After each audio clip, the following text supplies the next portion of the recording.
My childhood best friend and I made a time capsule of our life goals, but when we opened it a decade later, my list turned the whole night awkward and now my girlfriend won't stop questioning my sexuality. Technically speaking, this happened more than a decade ago, but the mess up was just resting until a few days ago.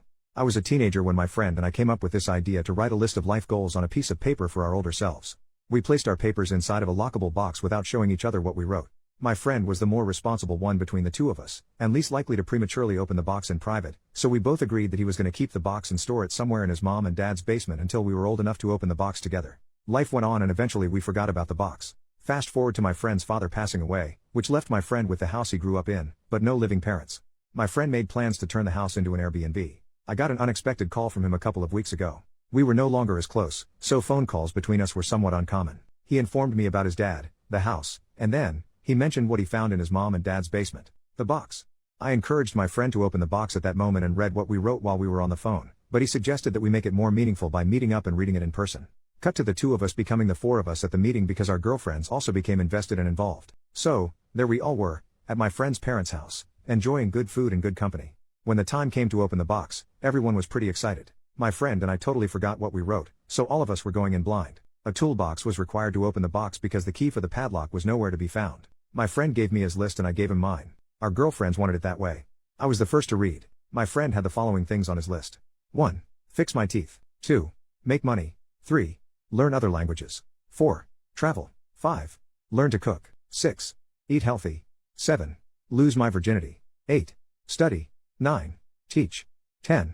Continue skateboarding until I die. My friend's list was fun for everyone. However, my friend seemed hesitant to read my list. As soon as he said it might be better if I read my list in private, all of us, including me, egged him on to just read the damn thing. My friend reluctantly read the following out loud. 1. Tell Josh I want to be his bottom. That was literally all I wrote. My friend, aka Josh, flipped the piece of paper so that all of us could see the drawing I made of the two of us screwing. No one seemed to know how to react. I attempted to break the awkward silence by pointing out that I was obviously joking when I wrote that. My friend backed me up and said it was totally in character for teenage me to make gay jokes at inappropriate times. Everyone kind of filed my list under boys will be boys and laughed it off. That being said, my girlfriend was not laughing during our drive home. She was too busy questioning me about my sexuality. She didn't stop with the questions until I finally confessed that I was in fact bisexual, which is something I've never actually shared with anyone. Needless to say, that revelation created tension between us, even though I've assured her that I'm not attracted to anyone else but her. Pessimism is telling me that I should brace myself for a breakup. Relevant comment. Honestly though, if she breaks up with you because you're bi and weren't ready to come out of the closet yet, she wasn't the one for you. OP. Agreed. If we end up going our separate ways, then we were not as meant for each other as I originally thought we were. Commenter number 2, seeing Josh again, did you feel more than friends? Even if it's potentially one-sided? OP. Short answer, kind of. Long answer, seeing him triggered years of memories, and each memory prompted a specific feeling, but most of what I was feeling was within the boundaries of our friendship. The suppressed memories I had of how attracted I was towards him as a teenager did creep in, and for a brief moment I did allow myself to appreciate how attractive he still was, but I didn't feel anything I would classify as blurring the lines of our friendship. First update, the next day, my girlfriend appears to be ghosting me now. Her responses to my messages have gone from one-word comments that took her forever to send, to nothing at all. My friend, on the other hand, has not stopped messaging me ever since the events in my previous post. Between my girlfriend ghosting me and my friend bombarding me with follow-up questions, I definitely feel like I messed up as a teenager when I decided to leave a note to my future self that exposed my sexuality. My friend sent me multiple messages to inform me that he's still friends with some of our former high school mates. He made me aware of that fact because he wanted me to understand why it made sense for him to share our decades-old list of life goals with other people. I had no problem with that at first because I assumed that everyone who knew me in high school would laugh at my list and add it to all the other dumb crap I've said and done as a teenager. According to my friend, our former high school buddies did in fact laugh, but they also added my gay joke or gag or whatever to their own little list of clues that apparently made them all doubt my straightness throughout high school. My friend said nothing about me ever made him question my sexuality, but he was beginning to feel like he might have missed something because it seemed like he was the only person in our circle of friends who never connected the dots. I didn't know how to respond to that, but I managed to answer every question he had for me as truthfully as possible. Yes, it was more than just a gay joke. Yes, I wanted to be more than friends. No, I didn't know our friends realized I had an inner twink. No, our friendship didn't fizzle out after high school because I had feelings for you. Yes, I'm into girls and guys. I could go on and on. My friend apologized for putting me on the spot and promised that he was going to make an effort to spend more time with me in person so that he can learn more about what makes me me. Like old times. But gayer, I guess. He also joked about hooking me up with his male friends in case my relationship comes to an end. Last few days have been an emotionally exhausting experience. I unintentionally came out twice now. So much for waiting until I'm ready. Relevant comments. OP on his girlfriend needing to check herself on this topic. She's making me feel like the bad guy for being bi. Last time I checked, I'm still the same person. OP on being forced to go into details when he wasn't ready to come out. You're right. Part of me did want to get it off my chest. I would have preferred if it was planned, but it seems the universe ran out of patience. It's totally possible that my girlfriend might be homophobic, but I'm not 100% sure about that.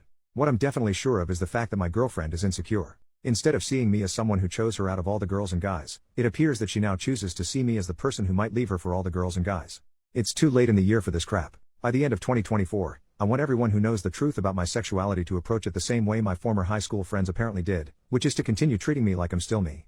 OP on deserving better after the situation with his girlfriend. I think the end of our relationship is unavoidable at this point. I want to believe that all my girlfriend needs is time to adjust and realize that she has no reason to freak the heck out like this, but my heart is telling me to pull the plug as soon as possible. Second update, 5 days later, my family now knows I'm bi.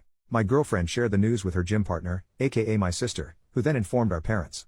I had no idea any of this was happening until I recently visited my mom and dad.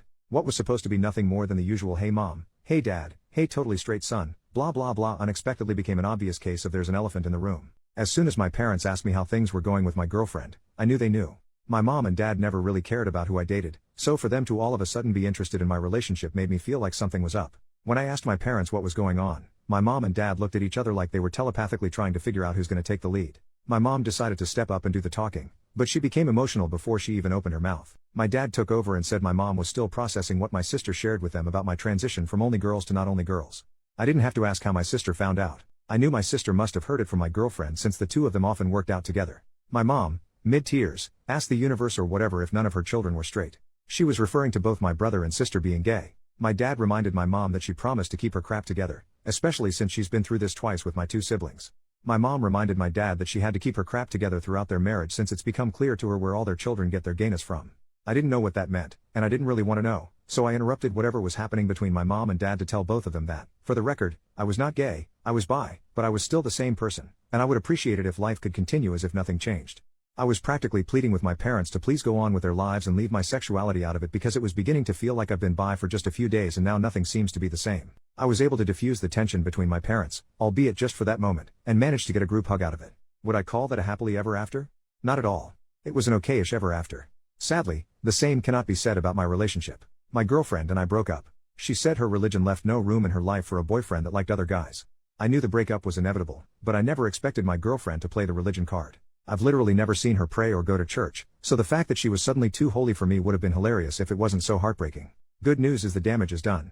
I lost the girl and I might have resurrected unresolved marital problems between my mom and dad, but hey, at least I can hopefully move on and fully be me now.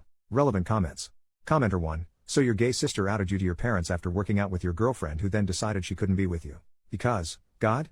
That seems hard to accept, but if true your sister would be the jerk in the story. Well, the biggest one anyway. OP. The day my sister moved out of the house was one of the best days of my life. Sharing a house with her for years was an absolute nightmare. I'm convinced she poisoned our dog on purpose. That's how much of a psycho I believe she is. I have no idea what my ex-girlfriend gets out of spending time with my sister other than a firm ass. OP shares details about his father's past. According to my brother, my dad used to sell weed during his hippie days many moons ago, and apparently, where he was selling the most weed just so happened to be close to a popular gay club. My brother showed me a photo of my dad posing inside the gay club with a couple of his stoner customers. My dad looked like the albino twins in The Matrix Reloaded, but less sophisticated. Anyway, what my brother was trying to tell me was that he thinks our mom probably has a misconception of my dad low-key having had a secret sexual identity when in fact he was just a dealer who sold drugs to random gay guys.